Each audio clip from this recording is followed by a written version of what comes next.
दावे के साथ कह सकता हूँ आई कैन बेट दैट। तो चलिए कुछ एग्जाम्पल्स के थ्रू इसको समझने का कोशिश करते हैं।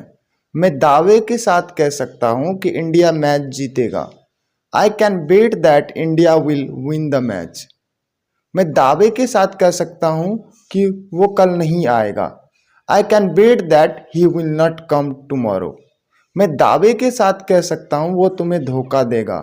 I can bet that he will deceive you. मैं दावे के साथ कह सकता हूँ कि मैं कल आऊँगा।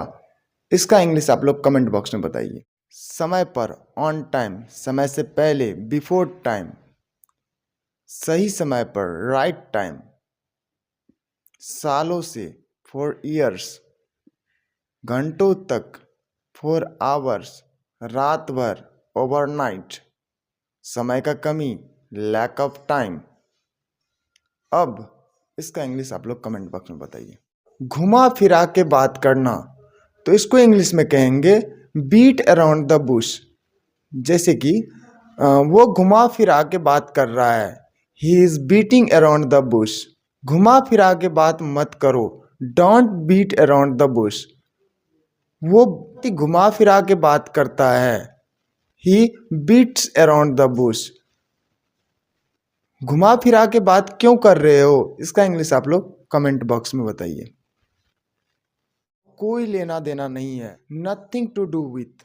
जैसे कि मुझे तुम्हारे पैसों से कोई लेना देना नहीं है, I have nothing to do with your money.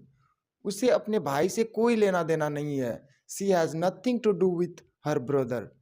उसे तुम्हारी समस्या से कोई लेना देना नहीं है, he has nothing to do with your problems.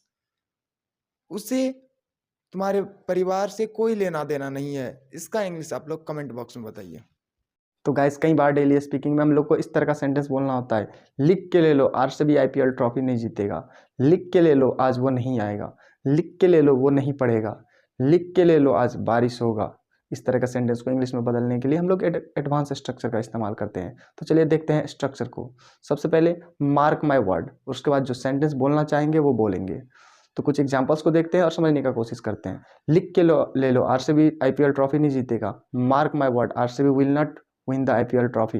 लिख के ले लो वो नहीं पढ़ेगा, mark my word he will not study. लिख के ले लो आज वो नहीं आएगा, mark my word he will not come today.